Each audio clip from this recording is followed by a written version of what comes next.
ஒரு மாநில அரசு ஊழியர்கள் தான் அதுல இயங்குவாங்க. அப்படி இருக்கும்போது ஒரு குறிப்பிட்ட பகுதி வாக்காளர்களை நீக்கு அப்படின்னு தேர்தல் ஆணையம் சொன்னா இந்த ஊழியர்கள் செயல்படுவான்னு எப்படி நம்புறீங்க? அதாவது இந்த ஊழியர்களை பொறுத்தவரை தமிழ்நாட்டில் இப்ப திமுக அரசு தான் இருக்கு. ஊழியர்கள் வந்து எலெக்ஷன் கமிஷன் கட்டுப்பாட்டுல தான் இருக்கிறாங்க. அதுதான் உண்மை.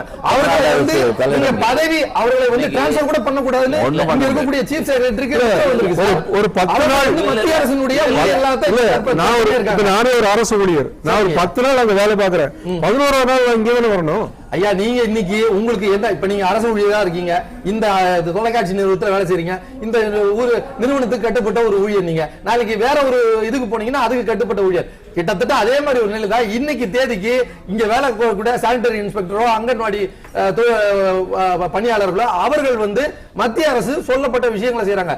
களத்துல இருந்து வேலை பார்க்கறப்ப எங்களுக்கு தெரியும் சார் எவ்வளவு பிரச்சனை. ஒரு கேமரா வேலை செய்யல சார், இவங்க என்ன இவங்க கேமரா